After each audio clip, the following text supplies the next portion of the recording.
Hey guys, thought I'd make a video on my current collection since it's been a while since I've posted any videos, and yeah, I can't really do much at the moment since I've been locked down, so I thought I'd just go through my machines one by one. So we'll start over with the first one. This is Harlem Globetrotters. This is, along with another machine, the first machine that I've owned, and yeah, it's a pretty simplistic machine but a lot of fun. 1979, they made around 14,000 of these, around that amount, and yeah, a lot of fun. I've got LEDs in the where the pop bumpers are up there, but unfortunately with these Bally machines you can't LED them where the computer controlled lights are because they flicker like crazy. So the only lights that have been LED'd on this are lights that are general illumination or GI. So you can see there, and then in the back glass I've got some, and I've got a colour changer up at the logo there. So anyway, we'll move on to the next one. This is Black Rose. Black Rose is a WPC from 1992, and yeah, just a lot of fun. This is a machine that a lot of people just ignore, and they say that it's too easy and people disregard it, but to be honest with you, this is one of my favourite machines. And I mean, this is the only Black Rose that I've ever seen. They don't come up very often, and I got very lucky that there's no wear around the cannon. Actually, the only wear on this machine is under that ramp. So I'm very lucky about that, and even then it's just a little dimple for the ramp to go down. You can actually see it. Yeah, just a little bit of wear there, but that's all this machine has. And I should also mention, Harlem Globetrotters also doesn't have any wear. It's just minor things. The little what are they? These have curved in. The inserts have curved in, but other than that, it's actually in very good condition for its age, and especially up here, there is no wear at all. So I am very pleased with that. But yeah, this is Black Rose, and as you can see, I have LED'd this machine completely. I do have a couple globes up here, or LEDs up here, that have for some reason stopped working, but I am very happy with the LED job that I did on this. I've put blue under the cannon, and that has really helped that pop up. But yeah, the general rule when it comes to LEDing the machines is down the bottom, try to put a neutral colour like white. In this situation I've put cold white, but warm white, it also works very well, like I've done on Globetrotters here. To try and put a neutral colour down where the flippers are to help you be able to see what you're doing. But then up the top, where you don't really have much control, that's where you go crazy with the colours, because that helps the back of the machine pop up more. And since you don't really need to focus too much on flipper control, and they're in areas where you don't really have much control, yeah, it works really well, and I'm very happy with that. Anyway, we move on to the next machine, which is Roadshow, and this is my holy grail machine from when I first started collecting. Pretty much my first 2 years of collecting was just to get this machine here, and I am very happy with it. The side art had been put on by the previous owner. I've put a colour DMD in it, and I didn't LED it. That was the previous owner. But yeah, I am very happy with this machine. Just a little bit of wear on the fish, but other than that, it's in pretty damn good condition, and I'm very happy with it. Previous owner also put on a topper, and those lights flash whenever the blast zone there flashes. So that's pretty cool. And now we're going to go into an extremely rare machine. This is a Gottlieb USA football, but this is not the normal USA football. This is in fact a prototype. Only 14 of these exist, and I lucked out and managed to get one in Australia out of all places. So Alvin G made this machine, I think it's 93. There are date stamps on this machine ranging from, I think, 92 to 94, so I have no clue. But yeah, this is, so I should actually mention USA Football, the real, well, the one that released was a 2-player head-to-head pinball machine. And this machine, which is also USA Football, uses the exact same cabinet, has the same flipper buttons for the blue side, But if we actually go to this side, you can see the holes for the other flipper buttons are actually still here. But there's a piece of grating there to stop you from putting your finger in. There's also a lockdown bar here, but this is just screwed on from memory. It's got some random hole here on the side of the cabinet that they've put a bolt in. And it's also got a ticket dispenser, which not common. I don't actually have the key for that though, so I've never actually opened it. It's not functional though, from what I can tell, probably because there's no tickets in it. But if it probably still would work if it had tickets. As you can see, the cabinet, someone's put on a piece of perspex. That was not me, but I have taken it off and it's completely damaged under there. So that's why they've put it on to stop more damage from occurring. But yeah, extremely rare machine. I got an EEPROM reader and I took the main chips out and I dumped it, and I have uploaded the ROM from it onto IPDB.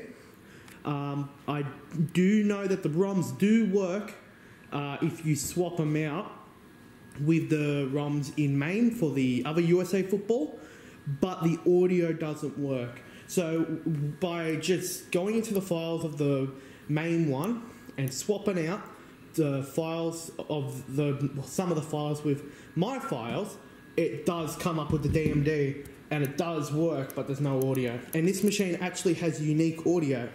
If you want to see gameplay of it, go check out my previous video on this channel, where I've got a video of this machine on both redemption mode and also regular mode. And it's a very unique game.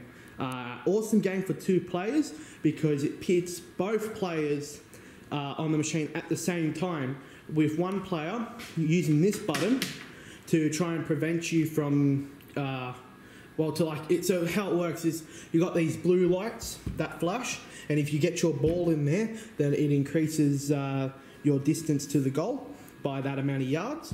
And then you've got these red ones, and what you can do is, if you're playing a 2-player game, the second player can press this button to move the light around, and if the ball goes in there, then you lose distance. And it's like a proper gridiron game, where if you got 2 players against each other, you select what state of the United States that you are. For example, Dallas and Chicago, and you go against each other, and then you will alternate. And at the end of the game, whoever has the most touchdowns wins. But yeah, so incredibly rare game. I'm extremely lucky to have it. And yeah, it came with a sign as well. So I'm pretty happy with that. I don't know the history of it, considering that Alvin G was I think they were in Chicago, most likely, but I don't know. Chicago goes a long way away from here.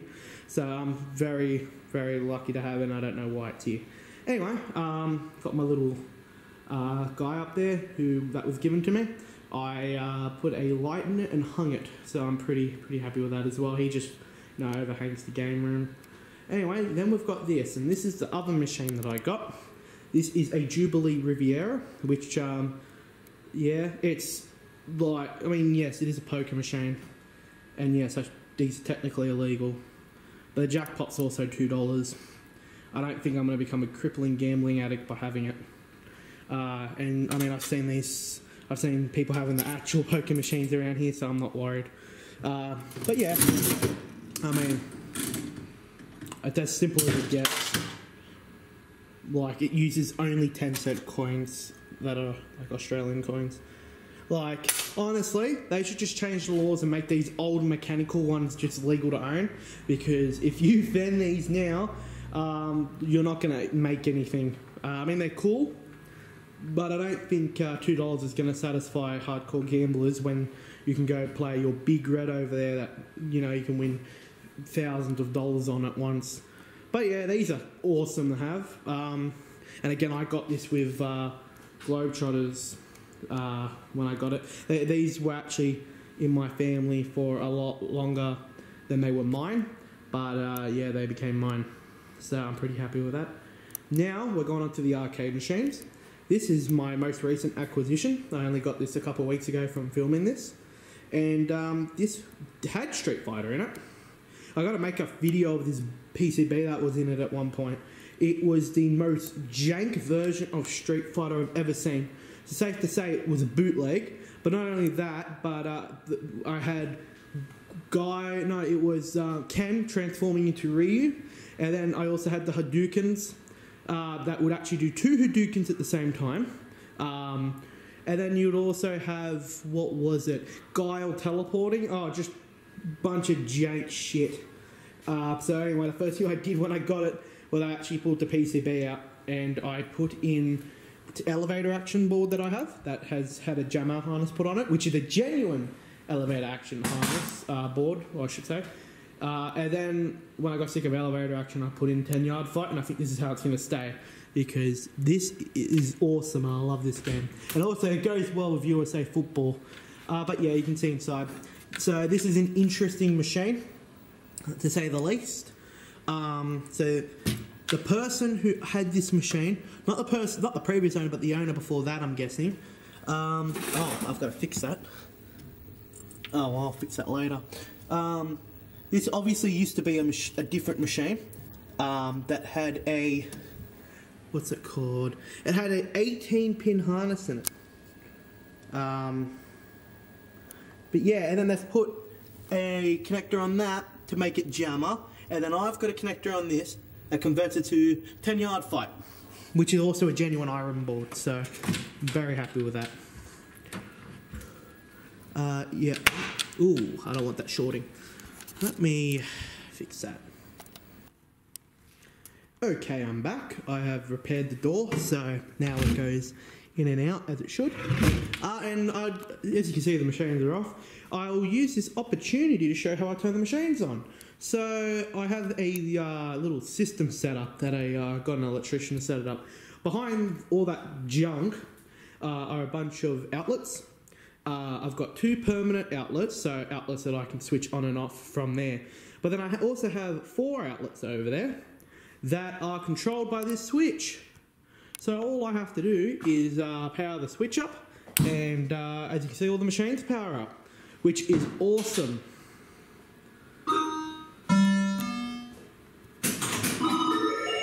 There you go. So now the machine's powered up, this cocktail is booting up, and yeah, we'll get back to this. So this kind of cabinet, if you're in America or another country, you might not recognise it. This is a Lowboy cabinet. So these are very popular in Australia. Actually, these are probably the most prominent cabinet that's here of these classic machines. And yeah, so I've been wanting a Lowboy cabinet for a long time. So when this one came up recently, I snatched at it. Now, this cabinet was actually painted black completely. It's like this. This is actually painted. Now, you can't see it on camera, but the paint job was really bad. In fact, actually, it's still painted up here.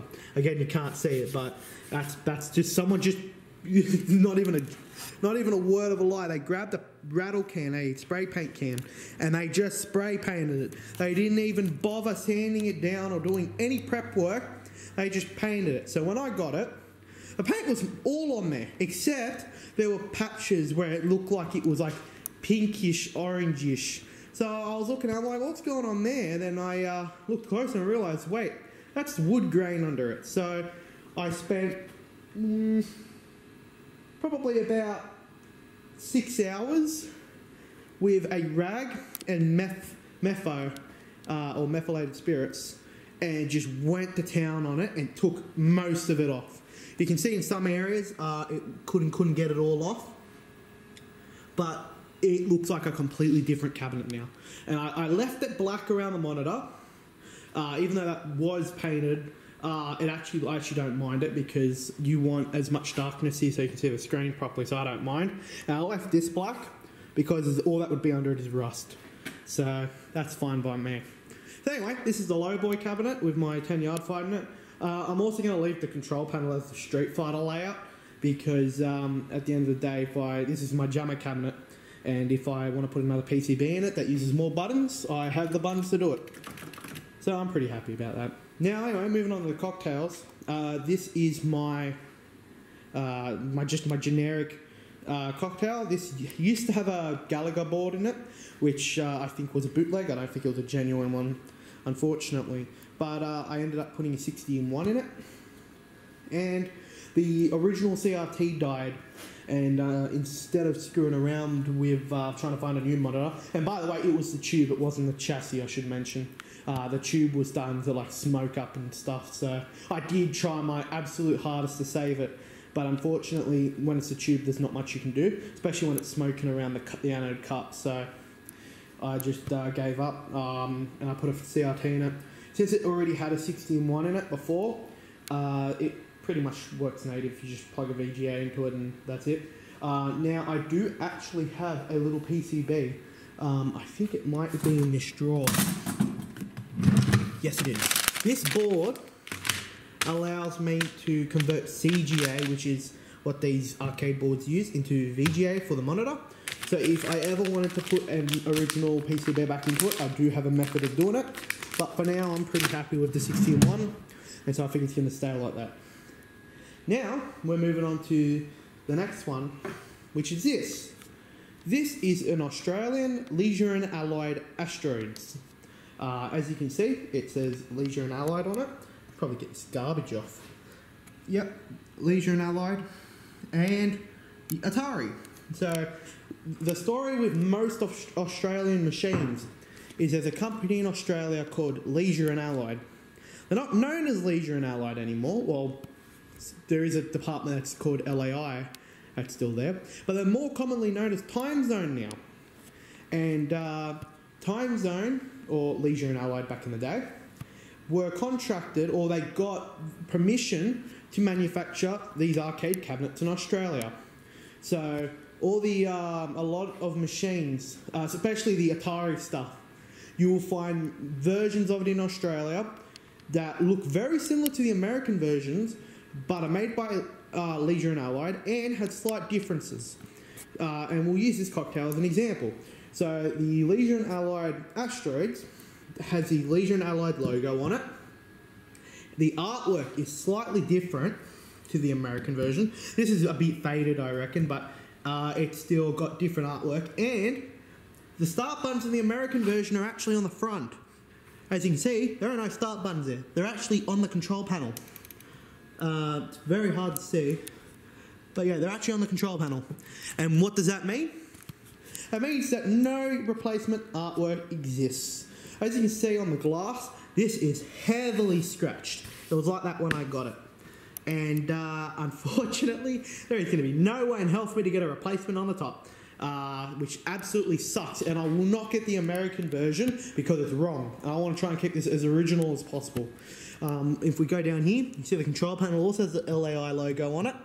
And someone called JM decided, I'm going to scratch my name into this machine, which is very common. And Jim, or whoever you are, could be Jason, I don't know, JM, whoever you are, thanks, mate. You've just caused this machine that just rusts like crazy. You can see it there. And JM's not the only bastard to do that. Look on this side, Renault. Renault W, what have you done? You've made my life hell, mate. Thanks. But yeah, so there you go. The board has been off for repair for a while. Other than that, I think the rest works. When I say boards, I mean the main board and the AR2, I think it is on this machine. Yeah, the game board, now, if it was now, I could probably repair it myself, but the edge connector was really screwed up on it, and that's one thing I don't know how to repair. You know, other than grabbing a breakout board and wiring jumpers to it, which I don't want to do. So, whatever, it's almost done anyway. But yeah, so this is my Asteroids. And there should also be, oh, it's on this side so you can't see it. There is a plate on the machine down there, I can actually see it from this side, that has the Leisure and Allied plate on it. If I zoom in, you can see, and all machines made by them, no matter what the machine is, will have that plate on it. It is one of the most common things on arcade machines in Australia. If you get an old machine, you see that plate, you know it was manufactured by LAI. And not only do they do arcade machines, they also had the rights to manufacture Stern machines in Australia. I don't mean modern Stern, I mean the stern that used the Bally hardware. So if you go on my channel, look at one of my really old videos, probably when I still had my squeaker voice. I used to have a Galaxy by Stern, but it wasn't by Stern, it was by Leisure and Allied, because they manufactured it here in Australia.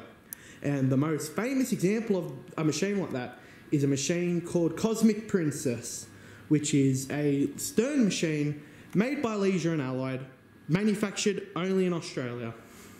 So there you go. If you see a Cosmic Princess, then it is actually a Leisure and Allied machine with permission from Stern that Stern never actually made.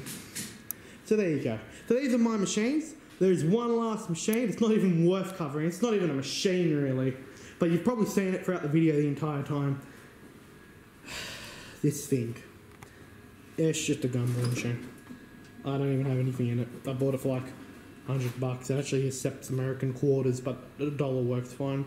Anyway, that's it. That's all my machines. And yeah, I'm pretty happy with it. This is not the biggest space in the world that I work in, and half of it's also my workshop. So I don't have a lot of room in here. But you know what? If this is inspiration that you can cram a bunch of really big shit into a moderately sized space that's also being used for other things, well then let that be your inspiration. Because yeah, it's definitely challenging sometimes. But I mean, I'm lucky. I have a very tall roof in here. If you've seen my basketball machines, you would know that this roof is extremely tall. But yeah, so there you go. Thank you for watching if you've made it this far. And wish you all to have a good and safe day.